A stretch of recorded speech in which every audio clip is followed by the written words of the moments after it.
ఎలా ఉంది మీరు వచ్చారు దుబాయ్కి? Actually this time we came up for new startup. అలా దుబాయ్లో ఇప్పుడు ర్యాపిడ్ గ్రోత్స్ ఉన్నాయి, ఇక్కడ ఫెసిలిటీస్ బాగున్నాయి, లో ఇన్వెస్ట్మెంట్ ఉంది. ఇక్కడ ఇండియన్స్ కి చాలా మంచి ప్రిఫరెన్స్ ఇస్తారు. చాలా స్పెషల్ జోన్స్ ఉన్నాయి.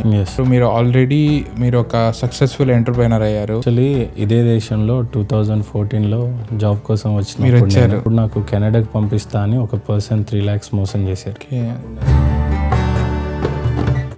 11,000లో ఫ్యామిలీనే పోషించాలి. నేను మా చెల్లి లిటరల్లీగా ఒక 4-5 kilometers నడిచిన తర్వాత కూడా ఏం రాలే. సో దాని తల మీద వేసుకొని లిటరల్ ఏడ్ చేసిన తెలీదు. భార్య పిల్లల్ని చూస్తానో లేదో తెలీదు. ఒక పక్క ఇంట్లో కష్టాలన్నీ ఒక పక్క. ఆల్రెడీ డినాటాలో వచ్చేసారా? సిఓ అనేది నాకు ఎంత నచ్చిందంటే ఈ రోజు నేను ఒక 200 సాఫ్ట్వేర్స్ని ఈజీగా హ్యాండిల్ చేయగలను. ఈరోజు make my trip, go Ibibo, booking. Aviation తో పాటు ఇది కూడా నాలెడ్జ్ ఉంది.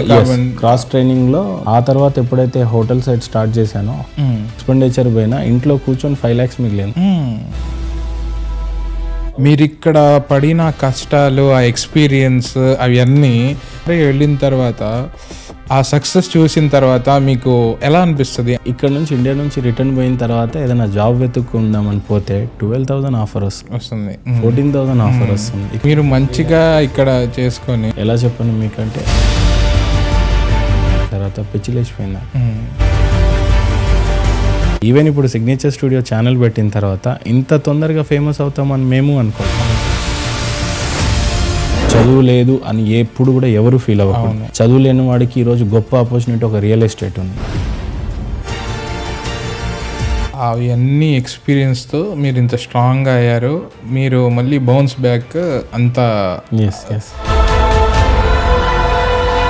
ఇప్పుడు జనరల్గా మైత్ర గారు ఏమంటే యంగ్స్టర్స్లో ఒక ఐఫోన్ ఉంటే చాలు, ఒక బైక్ ఉంటే చాలు. ఆ మైండ్ సెట్ వల్ల ఎవరు మనం ఓన్గా ఏమైనా చేద్దాం, ఒక స్టార్ట్అప్ చేద్దాం. చాలా బాగా చెప్పారు షాహిద్ భాయ్. యాక్చువల్లీ ఈ రోజులలో పేరెంట్స్ని, యంగ్స్టర్స్ని హింసించేది నాకు అందరికంటే కాస్ట్లీ బైక్ కావాలంటాడు, అందరికంటే కాస్ట్లీ వాచ్ కావాలంటాడు, అందరికంటే కాస్ట్లీ డ్రెస్ కావాలంటాడు.